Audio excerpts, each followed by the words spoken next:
Messiah, you got hurt during all of this. It's not a surprise, but what happened to you? I have multiple injuries all over my body. My wrist is cracked. I have 20 stitches in my forearm. I have bruises all over my ribs. And I had a taser in my back for about 8 hours. What do you mean you had a taser in your back for 8 hours? You mean that what they shot, it stayed in there? Yes. Initially, some of them were removed, but I informed them that I still had a taser in my back, and it was not taken out of me until around 2 or 3 a.m. And I got tased at around 9:30.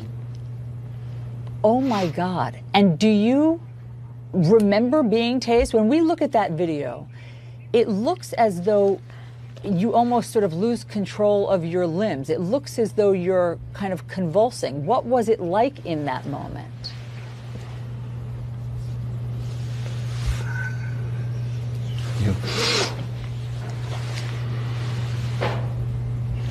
It's probably one of the hardest moments that I've had to face in my life. I can't even fathom what happened.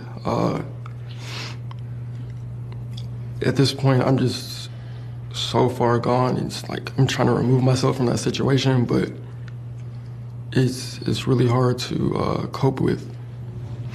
Yeah, I'm sorry, Messiah. I don't want us to, re-traumatize you. I understand that you guys are still really raw from all of this. And Tanaya, I've read that you said that you just didn't know that you were going to survive that night. I mean, what happened when the cops came up? Did you think that you might be killed?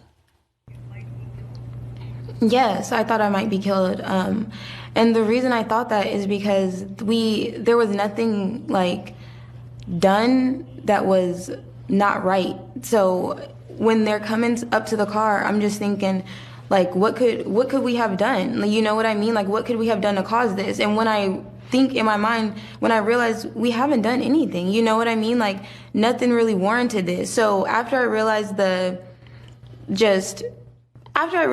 of this really had a reason, I was just thinking, okay, this is the end.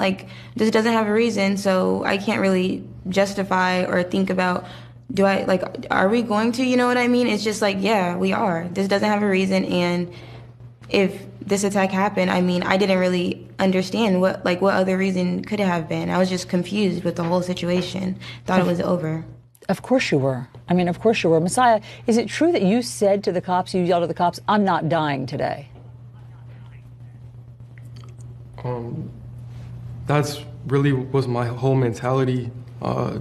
Once they approached the car, they literally swarmed the car, and I just was shell-shocked.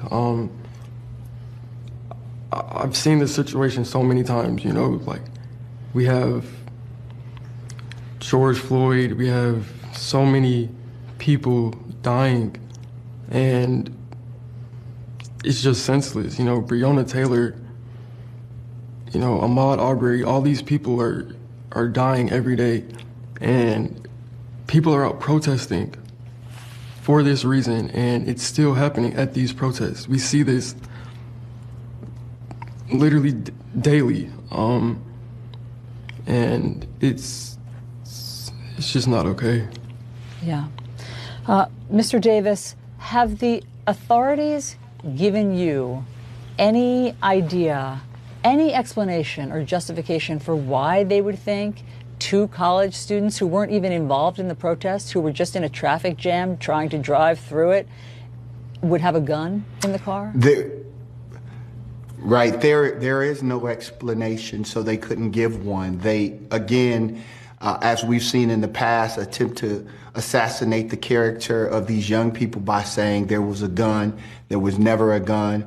These are two great college students from two fine universities, from great families. So the typical character assassination that they attempt to do just won't work here. That's why I think it was so important that the mayor moved swiftly, that the district attorney moved swiftly, because the message has to be clear. The culture in policing in America and in Atlanta must change, and it must change immediately, or innocent people risk literally losing their lives. And Mr. Stewart, even when they survive, I mean, I think that Messiah and Tanaya are giving us a great lesson right now in even if you survive an incident like that, it stays with you. The trauma, the physical trauma of what they endured, the emotional trauma, the fear, I mean, that becomes embedded. And it becomes, I mean, we've heard over the past 8 days from so many of our wonderful guests, it becomes embedded in the entire collective conscience of Black folks. And, you know, I mean, I see these kids, these are great college students. I don't know how they are supposed to get past this. Well, just look at where I am now. I'm up here in Minneapolis representing the daughter of George Floyd. That's the future of what happens to children that we represent now if we don't stop this. That's why Attorney Davis and I are fighting these so hard, so that they don't become George Floyd's. Yeah. Tanaya, what was your thought when you heard that the 6 officers have been charged with excessive force? When I got the news that they were charged, I was very happy, because this is a small step. Like, accountability is so important in all of this, and so many times we see cops able to do things, you know, and not be held accountable for them. And I'm happy that I'm happy that at least this is happening now, and I hope that this continues. And it has to continue. Honestly, it has to continue, or this won't end. And Tanaya, what about what I was just talking about with Mr. Stewart? What about the lingering effects of this? How do you begin to get past this?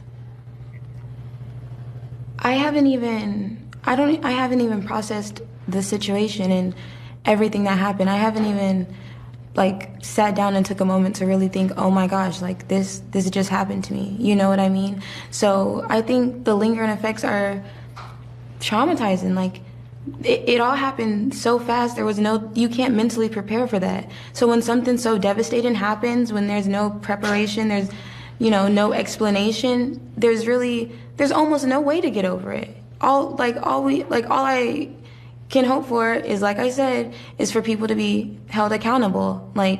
Because I don't want this to continue to happen and have more victims like us who are traumatized, who can't sleep, can't eat. I don't want that for anyone else. This is disgusting, and this isn't right. Messiah, what do you want from our leaders? What can happen now? Change is really all that needs to come from this. There needs to be a total reset in policing, the culture of policing, the way citizens and authority react and interact with one another. It needs to be,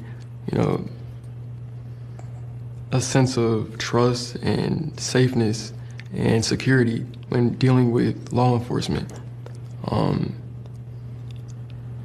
We just need to see a total shift in the way things are done, because at this point, we're going to continue having these protests. We're going to continue losing Black lives, brown lives, even,